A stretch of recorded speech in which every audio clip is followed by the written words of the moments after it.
Welcome to plastic engineering. Previous video में हम लोगों ने इन्वायरमेंट एंड इट्स कंपोनेंट के पार्ट फर्स्ट के बारे में देखा था। इस वाले वीडियो लेक्चर में हम लोग उसी का पार्ट सेकंड देखेंगे। तो यहाँ पे हमें बात करनी थी हाइड्रोस्फीयर की, कि हाइड्रोस्फीयर क्या होता है। तो जहाँ पे जल उपस्थित है हमारे प्लेनेट में उसको हम लोग क्या कहते हैं, हाइड्रोस्फीयर कहते हैं। और इसमें हमारे दोनों टाइप के वाटर आ जाते हैं। एक तो हमारे पास जो सराउंडिंग इंटरफेस है और जो हमारे पास सरफेस वाटर उपस्थित है। तो वाटर एक मोस्ट अबेंडेंट सब्सटेंस है अर्थ पे, जो हमारे पास 71% समुद्र का है और ग्लेशियर है, उसमें कुछ और एडिशनल एरियाज़ हैं। और यहाँ पे कुछ वाटर जो लेक्स है, रिवर्स हैं, इसमें प्रेजेंट है। और कुछ हमारा क्या है, भूमिगत जल है जो इसी हाइड्रोस्फीयर में जाके ऐड होता है। और वाटर के कुछ फॉर्म जैसे आइस, लिक्विड वाटर या वाटर वेपर जो हमारे एटमॉस्फेयर में प्रेजेंट हैं, वो सारी की सारी इसी में आ जाती है। अब यहाँ पे हम लोग देखेंगे कि हाइड्रोलॉजिकल साइकिल की वाटर का या जो पानी का पुनः चक्रण किस तरीके से होता है, कैसे हमारा समुद्र से पानी वाष्प बन के ऊपर जाता है और फिर बादलों के द्वारा वो बरसता है। तो यहाँ पे अगर हम लोग ओशन से शुरू करते हैं या समुद्र से शुरू करते हैं, तो जब सूर्य की किरणें यहाँ पे पड़ती हैं तो वाटर क्या हो जाता है, इवेपोरेट हो जाता है। कुछ वाटर हमारा पेड़ों के द्वारा ऊपर चला जाता है, जैसे उसमें सूर्य की किरणें पड़ती हैं, और फिर इसके बाद यही बादल पानी बरसाते हैं जो रिवर के माध्यम से हमारा ओशन में जाता है, या रिवर के माध्यम से हमारा भूमिगत जल में या अंडरग्राउंड वाटर में भी चला जाता है। कुछ अंडरग्राउंड वाटर डायरेक्ट ओशन में भी जाता है। तो ये पूरी क्या है, एक साइकिल है जिसके द्वारा हमारा वाटर का पुनः चक्रण होता रहता है। अब अगला हम लोगों का लिथोस्फीयर।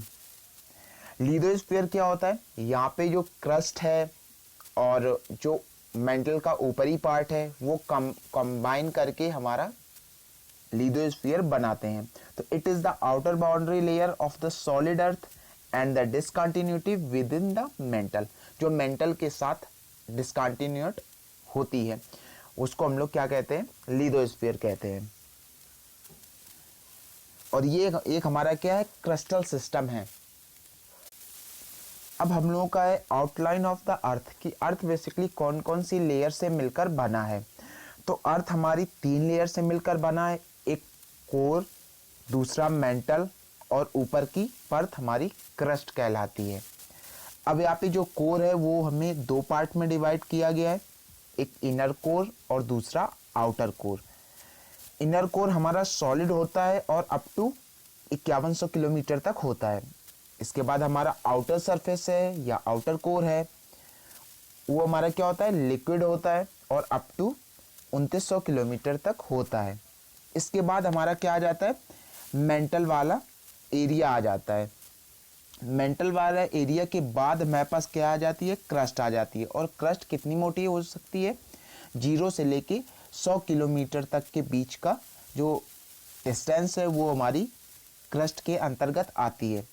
अब अगर यहीं पे हम लोग लिथोस्फीयर की चर्चा करें कि लिथोस्फीयर क्या है, तो जो ऊपरी वाला पार्ट है मतलब क्रस्ट, और जो मेंटल का अपर मोस्ट पार्ट है वो, तो दोनों को अगर हम लोग कंबाइन कर दें तो यहाँ पे इसको हम लोग लिथोस्फीयर कहेंगे। अब यहाँ पे अगला है कि बायोलॉजिकल कंपोनेंट कौन कौन से होते हैं। तो बायोलॉजिकल कंपोनेंट यहाँ पे बेसिकली 2 होंगे, कौन कौन से, एबायोटिक और बायोटिक। एबायोटिक का मतलब जो नॉन लिविंग है और बायोटिक का मतलब जो लिविंग है। ये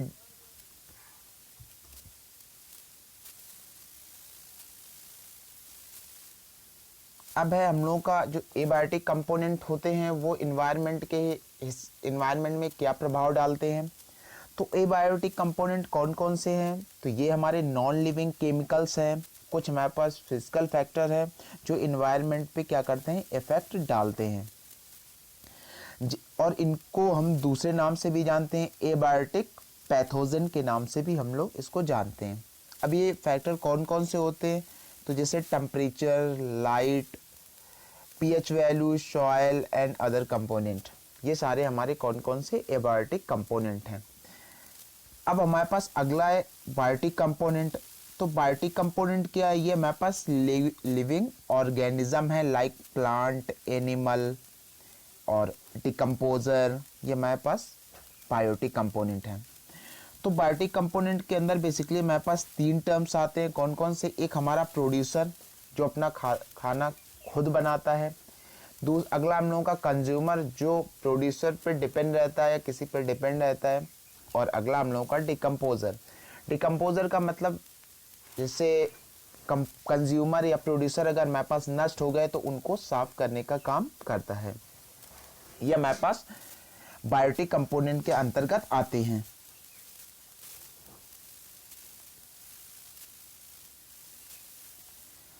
अब हम लोगों का अगला है प्रोड्यूसर। तो प्रोड्यूसर हमारे पास क्या होते हैं, तो जनरली जो ग्रीन प्लांट होते हैं, हरे पेड़ पौधे, या कुछ जो बैक्टीरिया फोटोसिंथेसिस का वर्क करते हैं, मतलब फोटोसिंथेसिस का मतलब जो अपना खाना स्वयं बनाते हैं, वो भी हमारे पास प्रोड्यूसर की कैटेगरी में आते हैं। ये किसके माध्यम से हमारे पास भोजन बनाते हैं, तो with the help of water, soil and light energy के माध्यम से ये अपना भोजन बनाते हैं, जैसे यहाँ पे प्लांट या अदर बैक्टीरियाज।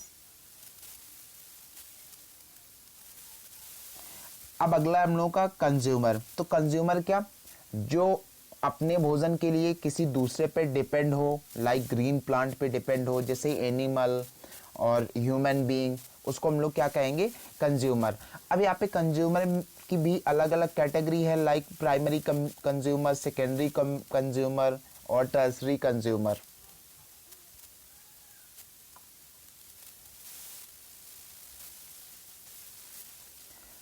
अब अगला हम लोगों का डिकम्पोजर। डिकम्पोजर का मतलब जैसे हमारे पास पेड़ पौधे की पत्तियां हैं वो सड़ गई, या कोई मनुष्य है या कोई जीव जंतु है वो मर गया, तो उसको क्या करने का काम, नष्ट करने का काम करते हैं, छोटे छोटे पार्टिकल में तोड़ने का काम करते हैं, वो हमारे पास डिकम्पोजर कहलाते हैं। तो bring about the decomposition of the dead plant and animal, जैसा कि मैंने कहा कि एनिमल और प्लांट जो डेड हो चुके हों उनको डिकम्पोज करने का काम करता है।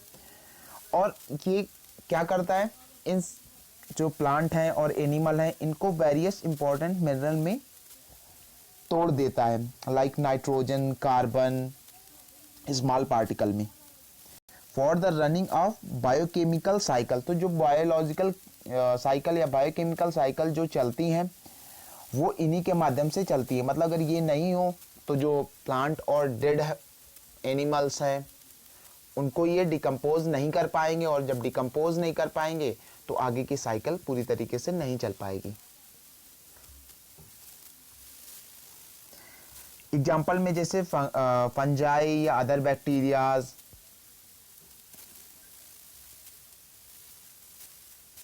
अब अगला हम लोगों का कल्चरल एनवायरनमेंट। तो कल्चरल एनवायरनमेंट में क्या होता है, हमारा जो बिहेवियर होता है या हम किस तरीके से किसी से बात कर रहे हैं, सोसाइटी में किस तरीके से हमारा रहना है, तो वो यहाँ पे कल्चरल एनवायरनमेंट के बारे में दिखाता है।